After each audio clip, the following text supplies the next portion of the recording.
ॐ ईशावास्यमिदं सर्वं यत्किंचं जगत्यां जगत् तेन त्यक्तेन भुञ्जीथा माग्रदः कस्य सिद्धवनम्।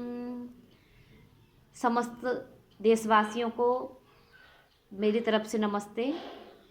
मैं किरण शास्त्री आर्या, मुरैना मध्य प्रदेश से।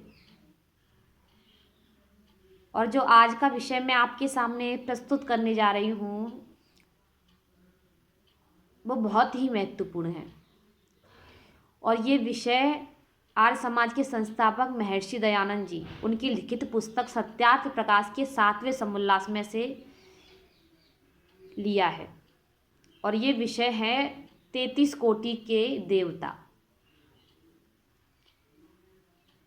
आज हिंदू धर्म में एक भ्रांति फैली हुई है कि हिंदू धर्म में 33 करोड़ के देवी देवता होते हैं, लेकिन हमारे धर्मशास्त्र, वेद शास्त्र, ये सभी उपनिषद ये कभी भी झूठा वर्णन नहीं करते। इन सब में जो लिखा हुआ है वो सत्य ही है। और महर्षि दयानंद जी ने वेदों का अध्ययन करने के बाद बड़े ही प्रमाण के साथ सत्यार्थ प्रकाश को लिखा है। और ये 33 प्रकार के देवता जो बताए हैं ये भी शतपथ ब्राह्मण में दिए गए हैं। और महर्षि दयानंद जी ने इसका वर्णन ऋग्वेद भाष्य भूमिका में भी किया है अपनी दूसरी पुस्तक। तो शतपथ ब्राह्मण में 33 कोटि के देवता यानी 33 प्रकार के देवताओं का वर्णन किया गया है। अब यहाँ पर जो कोटि शब्द है इसका अर्थ करोड़ नहीं बल्कि प्रकार है, क्योंकि एक शब्द के कई अर्थ होते हैं। और यदि हम मान भी लें कि हिंदू धर्म में 33 करोड़ के देवी देवता हैं तो ये होना असंभव है। और यदि है भी तो हिंदू धर्म के मनुष्य को, जो हिंदू धर्म, जो सनातन धर्म को मानता है, उस जो प्रमाण के साथ कहता है कि 33 करोड़ के देवी देवता हैं, उनको ये देवी देवताओं का नाम भी याद होना चाहिए। सबको पता होना चाहिए कि भाई कौन कौन से ऐसे देवी देवता हैं। तो ये जो मैं वर्णन करने जा रही हूँ ये 33 प्रकार के देवता हैं, 33 कोटि के।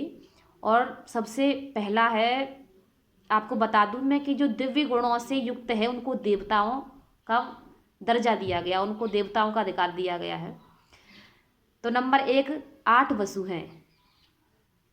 8 वसु हैं, 11 रुद्र हैं और 12 आदित्य हैं और 1 इंद्र है और 1 प्रजापति है। और मैं इनके नाम बताने जा रही हूँ।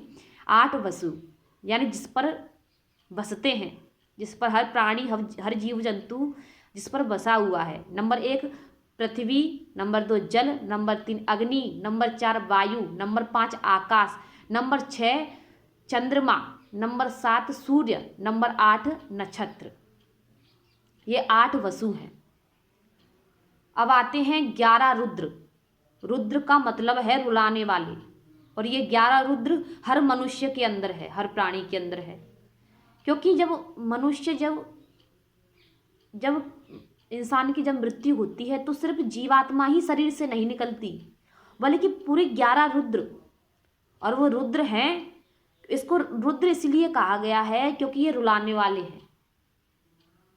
जब मनुष्य मृत्यु को प्राप्त होता है तो हमारे सगे संबंधी, हमारा परिवार सभी रोता है।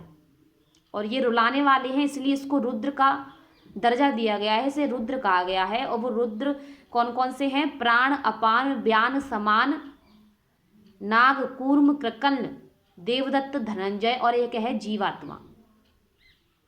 प्राण, अपान, व्यान, समान, उदान, नाग, कूर्म, कृकन्न, देवदत्त, धनंजय और है जीवात्मा। ये 11 रुद्र है और 12 आदित्य। अब आदित्य किसे कहा गया? कि जो आयु को हरण करते हैं, यानी 12 महीने, 12 संवत्सर। और ये आप सभी को पता होगा 12 जो महीने हैं। और अब जो 32वें नंबर पे है वो है इंद्र, इसको बिजली भी कहा गया है। और 33वें नंबर पे है वो है प्रजापति यानी यज्ञ, जिससे सभी मानव जाति का, सभी जीवों का कल्याण होता है। तो ये 33 प्रकार के 33 कोटि के देवता होते हैं। और 7वें समुल्लास में और भी वर्णन किया गया है, कई विषयों पर प्रकाश किया गया है। कुर्वण्येव कर्माणि जिजी विशेषतम समा। यानी यजुर्वेद में कहा है, अध्याय 40वें के मंत्र दूसरा है कि कुर्वण्येव कर्माणि जिजी विशेषतम समा, यानी मनुष्य को अच्छा कर्म करते हुए ही 100 वर्ष की जीने की इच्छा रखनी चाहिए। तो इस प्रकार 33 प्रकार के देवता आपके सामने मैंने प्रस्तुत किए, और यज्ञ इसमें सत्यार्थ प्रकाश के 7वें समुल्लास में प्रश्न किया है कि क्या परमात्मा दयालु और न्यायकारी है, और यदि परमात्मा दया करता है तो वो न्याय किस प्रकार कर सकेगा। यदि कोई अपराधी है और उसको दंड ना देकर परमात्मा दया कर दे तो परमात्मा फिर न्यायकारी कहलाने योग्य नहीं है। तो इस पर महर्षि दयानंद जी ने लिखा कि परमात्मा दुष्टों के ऊपर कभी दया नहीं करता, वो दुष्टों के साथ हमेशा न्याय करता है, क्योंकि परमात्मा का कार्य है कि कर्मों के अनुसार मनुष्य को सुख दुख दे, सुख दुख पहुंचाए। क्योंकि यदि अपराधी को दया करके उसको छोड़ दिया जाएगा, उस पर हम दया करके उसको माफ़ कर दिया जाएगा, तो वो ना जाने कितने अपराध ऐसे करेगा और कितने धर्मात्माओं को, कितने मनुष्य को, कितने जीव जंतुओं को वो कष्ट पहुंचाएगा। इसलिए परमात्मा पापों को क्षमा नहीं करता। तो कहा कि परमात्मा पापों को क्षमा नहीं करता, तो मनुष्य ने ये अपने जीवन में पूजा पाठ यज्ञादि को क्यों धारण किया। तो इस पर उत्तर दिया कि मनुष्य यदि पाप को करे, यदि किसी व्यक्ति का उसने मर्डर कर दिया, किसी व्यक्ति को मार दिया, और उसके बाद वो यज्ञादि करे, पूजा पाठ करे, भागवत कथा बिठा ले, तो कहा कि इससे पाप हमारे नष्ट नहीं होते, क्योंकि जो किया है उसको तो भोगना ही पड़ेगा। ये तो वेद शास्त्र भी कहते हैं। और यदि मनुष्य को कर्मों के अनुसार फल ना मिले तो मनुष्य पाप करने से डरे भी ना। तो कहा कि पूजा पाठ को, यज्ञ आदि को इसलिए मनुष्य ने अपने जीवन में धारण किया है ताकि जो हो गया है मेरे से, जो भी पाप पुण्य, उसका तो मुझे फल मिलेगा ही मिलेगा, लेकिन मगर जो आगे का रास्ता है, जो आगे का जीवन है, वो मेरा अच्छा बीते।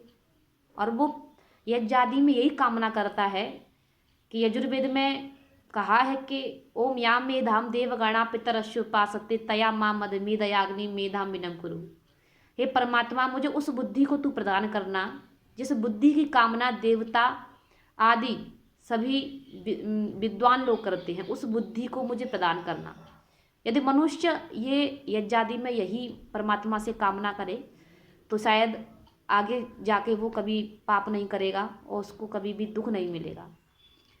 तो ये सब सत्यार्थ प्रकाश के 7वें समुल्लास में इसका वर्णन किया गया है, और मैंने आपके सामने 33 प्रकार के देवताओं का भी वर्णन किया।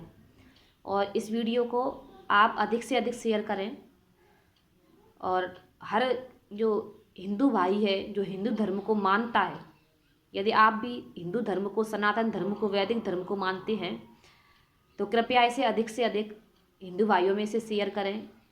सभी तक ये वीडियो पहुंच जानी चाहिए, क्योंकि जो भ्रांति फैली हुई है 33 करोड़ के देवता, ऐसा नहीं है। शतपथ ब्राह्मण में इसका प्रमाण भी दिया है, 33 प्रकार के देवता बताए गए हैं। तो इसलिए इसको अधिक से अधिक शेयर करें, लाइक करें, कमेंट करें। और आप सभी का बहुत बहुत धन्यवाद, आपने ये वीडियो देखा, ये वीडियो सुना।